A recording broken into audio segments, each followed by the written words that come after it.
If you've ever struggled with the Macrofesto, editing that code and then adding your controls like labels manually to your macro, you're going to see just how much better and easier and faster making macros can be with this new tool. Today, I'm going to be comparing making a macro with this tool versus making a macro with the traditional methods. Both of these videos that I'll be reacting to have been posted on the same day today. You can see the traditional way, which we made a whole series about on the channel. You can see it all put together as one big long video for binging if you want. Or you can watch the nice long video making a macro with the new macro creator and showing you just how much faster one method is over the other. In this video, we're going to be reacting to those and I'm going to show you where it's important and how much faster it really actually is. We'll be comparing some numbers, looking at actual times and estimations, and I'll be walking you through everything that's much easier with the new macro creator. And stick around with the channel because I'll be posting so much more about this, going into detail about Reactor, exporting things for it, how to use the exporter, how to use the editors, and all the different control types you can add onto it. I'll also be covering Tita's controls editor and so much more. So stay tuned for all of that. Let's get started. So just so you know, this is how long it took us to actually make the comp for the macro. And then this is how long we just did the introduction to the macro creator. And then this is the rest of the time it took us to actually make a macro with this. So let's start over here.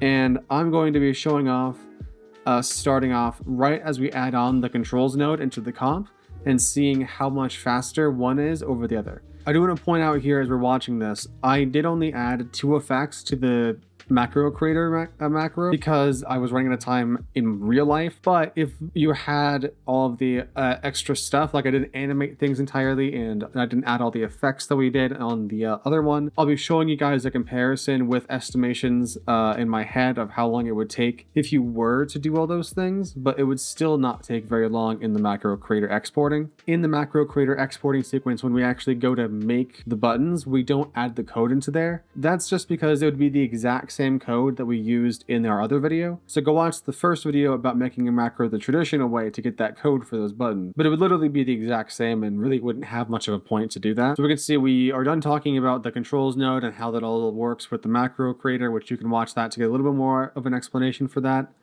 But now we are loaded into the macro creator and we're explaining something else over here on the other screen, which I now see I'm wearing the same shirt. So that's great. Here we are, we're actually putting in the code for the buttons. So we're explaining how the button is actually going to work.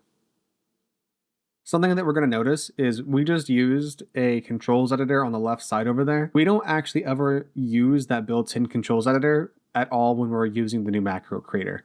I think I show off Tita's controls editor, which is a custom controls editor by Tita from We Suck Less on that forum. It's a fantastic controls editor. They're letting me use it for free. Go check it out. We don't even end up using that to add any controls. We can see in our right screen over here, we're actually looking at Tita's control editor. So there you go. The one on the left is the one built in. The one on the right is the one in our tool. We are slowly explaining the macro creator layout over here.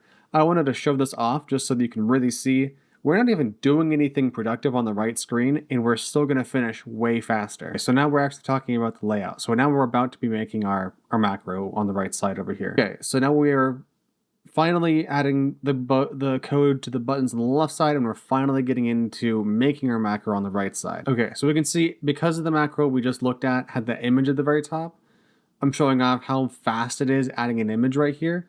We don't look at adding an image to the traditional macro until the very, very end when the macro is finished, but that just takes a little bit of time if you have the basic layout of that control already. But with this, it's a matter of just finding where that image is. I find it here on my desktop. Make sure it's around the right size. So I have it at 355, which is a good width. And then a good height is honestly anywhere that's where you feel comfortable. The higher it is, the more space you're taking up from the controls. All you have to do is give it a name, check the box that it's a header image, and then just click add. And you have that step done. As we can see, adding a tab that has an image on it is super, super easy.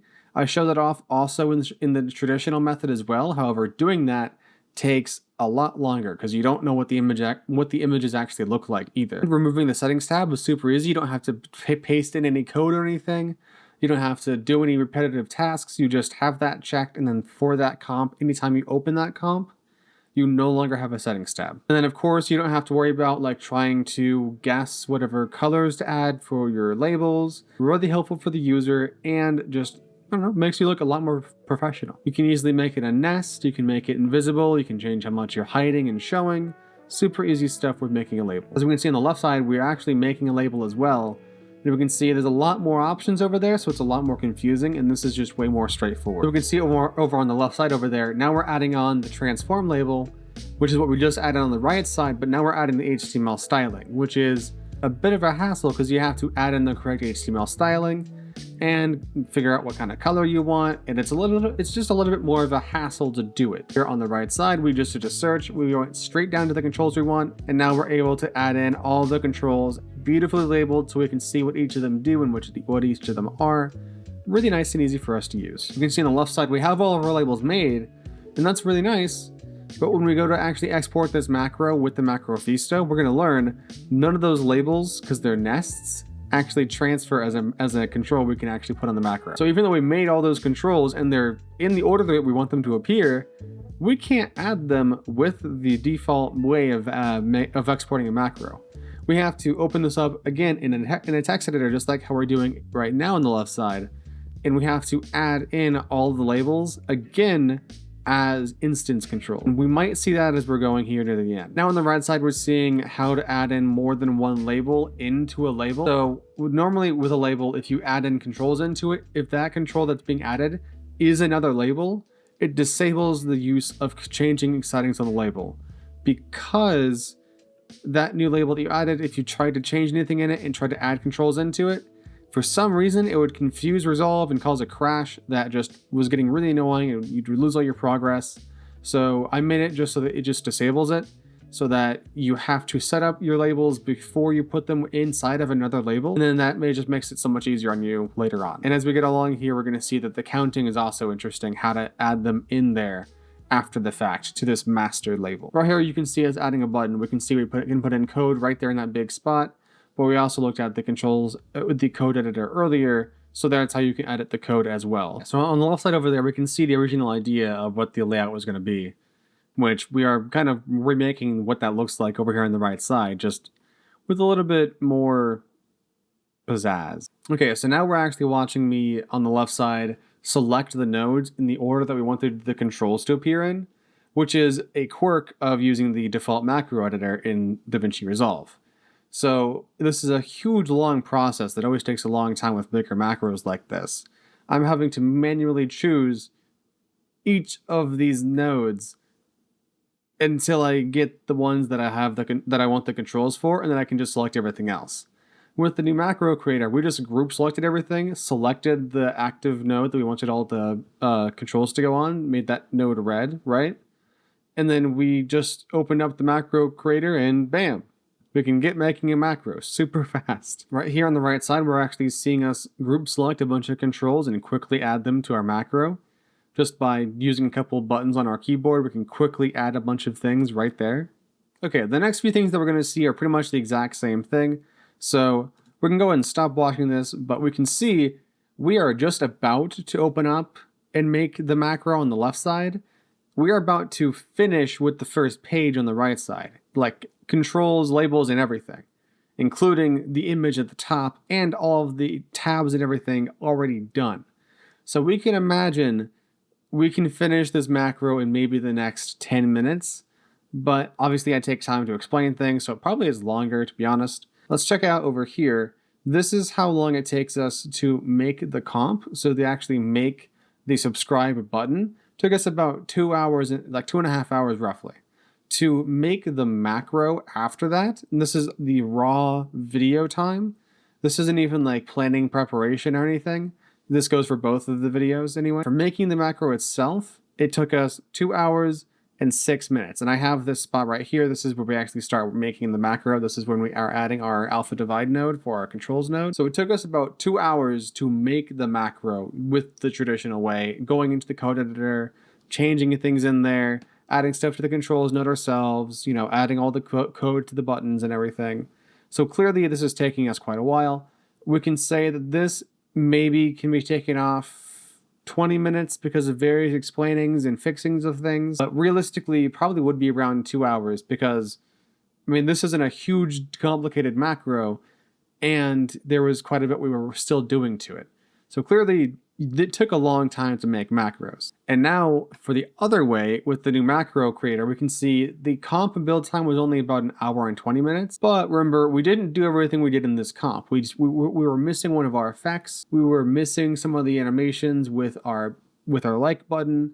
And we were just missing some polish that this other version had, just due to my time constraints. If I were to estimate, it would probably be around the 2-hour mark, so roughly the same amount of build time. The macro build time, though, was about 50 minutes for this one. But this doesn't include making the button code and adding all of the controls to that last page. But you can probably estimate this to be a max of an hour and a half if you would add in all those other options and all those other things you were doing. But I would say an hour and a half is pushing it in the upper direction. I would say realistically, this maybe would only add max, in on my head, 20 minutes. And then the total build time for this one was only about 2 hours and 10 minutes, but it'd probably be closer to maybe 3 hours because of everything else with the build time and the other things we didn't add. But nothing like this 4.5 hour time right here. To export a macro like this would maybe only take you 10 minutes if you had an idea of what it's going to look like in mind already. So there just goes to show the realistic times of how long things took and just how much time this is going to save you with your own tools. If you are already selling tools or are planning on it, or even just are making things as a hobby, this is going to save you an immense amount of time and money. Obviously, the first cost of this is going to be kind of large. $150 may look like a high price point, but as you use this more and more and sell these tools, you're going to see a huge profit come in because you're not spending as much time making the tool, but now you can spend more time making it as good as it can be. If you're ready to dive deeper, check out this playlist over here that breaks down making a macro from start to finish and goes over important stuff you need to know about making macros early days. Also check out this video over here, which is the quick start guide for the new macro creator, so you can learn more about that over here. But also check out the 2 videos linked down below, the full length traditional macro method and the beginner's guide to the new macro creator. And remember, this is just the beginning. More videos to come, more explanations and tutorials to explain how to use this tool. Hope you enjoy using the new macro creator. Check it out down below. Happy animating.